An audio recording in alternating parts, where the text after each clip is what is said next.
Hello, students. How are you all? Students, today we start our next topic capital market. हमारा chapter चल रहा है financial market, जिसके दो पार्ट्स थे, money market and capital market. तो आज हमारा थर्ड लेक्चर है इसमें, और इसमें आज का हमारा टॉपिक है capital market. Capital market is the market for medium and long term funds. Means money market में हमने कैसे करे थे, हमने शॉर्ट टर्म फंड्स जिसकी मैच्योरिटी मैक्सिमम 1 साल तक थी। लेकिन कैपिटल मार्केट में हमारे कैसे बेसिकली कौन से फंड्स हैं, for medium and long term. It includes all the organisations, institutions and instruments that provide long term and medium term funds. It does not include the instruments और institutions which provide finance for short period up to 1 year. The common instrument, अब common instrument कौन से हैं capital market के? Shares, debentures, bonds, mutual funds, public deposit etcetera. Features of nature and features of capital market. First, link between सेवर्स and investment opportunities. Capital market is a crucial link between saving and investment process. The capital market transfers money from savers to entrepreneurial borrowers. भैया क्या करती है, link का काम करती है। सेवर्स जो पैसे अपने कहीं इन्वेस्ट करना चाहते हैं, और इन्वेस्टमेंट अपॉर्चुनिटीज़ मतलब जो बिजनेसमैन के लिए। Deals in long term investment. Capital market provide funds for long and medium term. It does not deal with channelising savings for less than 1 year. वो 1 ईयर लेस देन 1 ईयर वाले कहाँ आते हैं, हमारे मनी मार्केट में। Utilise intermediaries, मतलब intermediaries को utilise करते हैं। Means capital market makes use of different intermediaries such as brokers, underwriters, depositories etcetera. These intermediaries act as a working organs of capital market. इनके बगैर काम नहीं चलता। And very important elements of capital market, मतलब यहाँ पर intermediaries को utilise किया जाता है। Determinant of capital formation. The activities of capital market determine the rate of capital formation in an economy. कि capital economy में capital formation का क्या rate है। Capital market offers attractive opportunities to those who have surplus funds, so that they invest more and more in capital market and encouraged to save more for profitable opportunities. Government rule and regulations. The capital market operates freely but under the guidance of government policy. मतलब वैसे तो freely काम करती है, लेकिन government की guidance के अंदर। These market functions within the framework of government rules and regulations, that is stock exchange works under the regulations of SEBI. SEBI means security exchange board of India, which is a government body. An ideal capital market is one. अब एक ideal capital market कौन सी होती है? Where finance is available at reasonable cost, facilitates economic growth, where market operations are free, fair, competitive and transparent, must provide sufficient information to investors, must allocate capital, productivity. Next, types of capital market. Students, capital mainly 2 type की होती है। Main जो component है capital market के 2 ही हैं, primary market, secondary market. Primary market basically new issue market. Primary market is also known as new issue market, as in this market securities are sold for the first time. जब पहली बार securities को बेचा जाता है, first time बिल्कुल new securities को, तो वो हमारी जिस भी मार्केट में होती है उसको बोलते हैं primary market. That is new securities are issued from the company. Primary capital market directly contribute in capital formation, because in primary market company goes directly to investors and utilise these funds for investment in building, plants, machinery etcetera. Method of flotation और securities in primary market की कौन कौन से method से हम इसमें flotation कर सकते हैं? तो सबसे पहला तो होता है public issue through prospectus.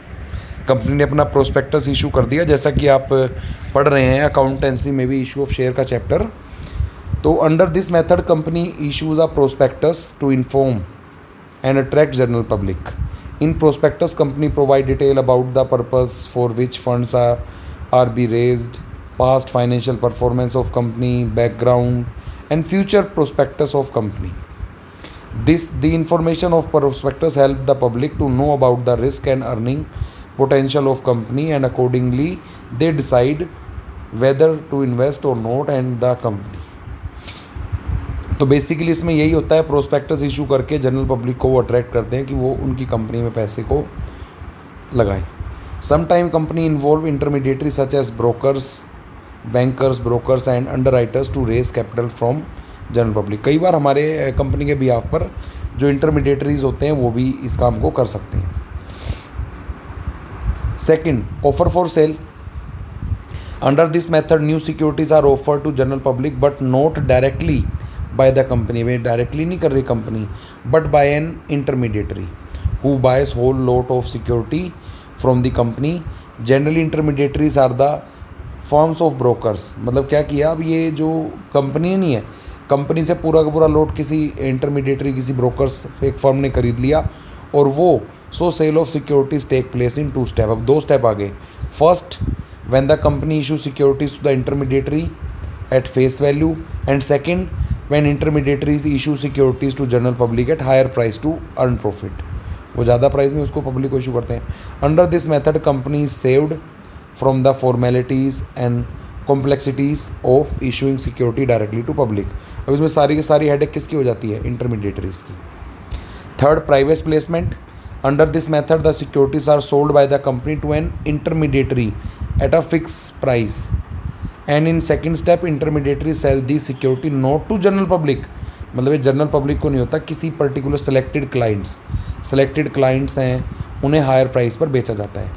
The issuing company issues prospectus to give details about its objective future prospectus so that reputed clients prefer to buy the securities from intermediary. Under this method, the intermediary issue securities to selected clients such as UTI, LIC, General Insurance, etc. The private placement method is a cost saving method. इसमें cost save हो जाती है, means underwriters की fees, managers की fees, agents का commission, listing, company को list कराओ, stock exchange, ये सारी चीज़ें हमें करने की ज़रूरत नहीं होती. Number 4, right issue. अब राइट इशू कौन दे रहा है, फॉर एग्जिस्टिंग कंपनी. ये नई कंपनी के लिए नहीं है, जो एग्जिस्टिंग कंपनी है उन्हीं के लिए ही है. This is the issue of new shares to existing share holders. मतलब जो हमारे एग्जिस्टिंग शेयर होल्डर्स होते हैं उन्हें एक राइट होता है, प्री एम्पिटिव राइट. कौन सा राइट होता है उन्हें, प्री एम्पिटिव राइट. प्री एम्पिटिव राइट का मतलब होता है कि जब भी कंपनी कोई नया इशू करना चाहेगी तो सबसे पहले राइट उन शेयर होल्डर्स का होगा. अगर वो चाहें तो उन शेयर्स को खरीदें, अगर वो उसे नहीं खरीदना चाहते हैं तो देन उसी कंडीशन में कंपनी पब्लिक को शेयर इशू करेगी. तो it is called right because issue it is preemptive right to shareholders that company must offer them the new issue before subscribing to outsiders. Each shareholders has a right to subscribe the new shares in the proportion of shares he already hold.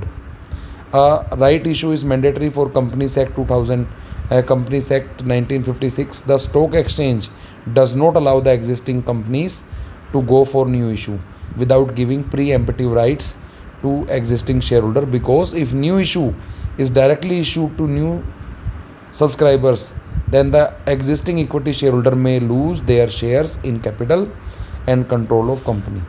तो इसमें pre-emptive right की वजह से compulsory होता है कि company सबसे पहले उन्हें ही शेयर इशू करे और देन अगर वो उसको नहीं खरीदना चाहते हैं तो ही वो जनरल पब्लिक को इशू करे. EIPOs, electronic initial public offer. It is the new method of issuing security through an online system of stock exchange. In this company has to appoint registered broker for the purpose of accepting applications and placing orders. The company issue security has to apply for listing its security on the any exchange. किसी भी stock exchange में वो listed करा देंगे. Other than the exchange it has offered the security earlier. मतलब जिससे पहले से चल रही है उससे अलग में. The manager coordinates the activity through various intermediaries connected with the issue. ये थी हमारी प्राइमरी मार्केट. फिर आती है हमारी सेकेंडरी मार्केट. सेकेंडरी मार्केट में बेसिकली है क्या, the secondary market is the market for the sale and purchase of previously issued और सेकेंड हैंड सिक्योरिटीज़। जो सेकेंड हैंड सिक्योरिटीज़ होती है मतलब पहले से किसी ने शेयर खरीद रखे थे, वो शेयर को बेच रहा है, कोई दूसरा उसे खरीद रहा है, उसके लिए जो मार्केट आती है वो होती है हमारी सेकेंडरी मार्केट, बेसिकली जिसको हम क्या कहते हैं, stock exchange. In secondary market securities are not directly issued by company to investor. अब यहाँ पर कंपनी नहीं दे रही इन्वेस्टर को direct shares. The securities are sold by existing investor to other investor. Existing investor दूसरे इन्वेस्टर को securities बेच रहा है। Some time the investor is in need of cash and another investor wants to buy the shares of company as he could not get directly from company. Then both our investors can meet in secondary market and exchange securities for cash through intermediary called broker। Broker की मदद से जिसको पैसे invest करने वो invest कर देता है, जिसको अपने शेयर्स बेचने हैं वो बेच देता है। इसके बाद आता है students difference between primary and secondary market. तो सबसे पहले तो type of security, primary market में न्यू सिक्योरिटीज़ होती हैं, सेकेंडरी मार्केट में सेकेंड हैंड सिक्योरिटीज़ होती हैं जो पहले से एग्जिस्टिंग होती हैं। इशूड बाय, प्राइमरी मार्केट में इशू करती है डायरेक्टली कंपनी, जो कंपनी होती है से डायरेक्ट इशू किया जाता है, लेकिन सेकेंडरी मार्केट में सिक्योरिटीज़ ट्रांसफ़र होती हैं दो इन्वेस्टर्स के बीच, कोई कंपनी इशू नहीं करती है। Capital formation, primary market contributes directly for capital formation as funds are transferred from surplus units to deficit unit, लेकिन सेकेंडरी मार्केट में ऐसा नहीं होता। Secondary market contribute indirectly for capital formation as funds are exchange between surplus units only.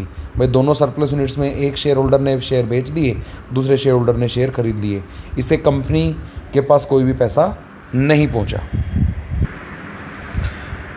Entry, all companies enter the primary market to raise capital for their operations. सभी company enter कर सकती हैं, लेकिन secondary market में क्या होता है, listed companies जो लिस्टेड हैं सिक्योरिटी एक्सचेंज में, स्टॉक एक्सचेंज में, वही अपने शेयर्स को सेकेंडरी मार्केट्स में खरीद बेच सकती हैं। जोग्राफिकल लोकेशन, प्राइमरी मार्केट की कोई जोग्राफिकल लोकेशंस नहीं होती, मतलब कहीं से कोई भी उसके मतलब शेयर्स को खरीद सकता है।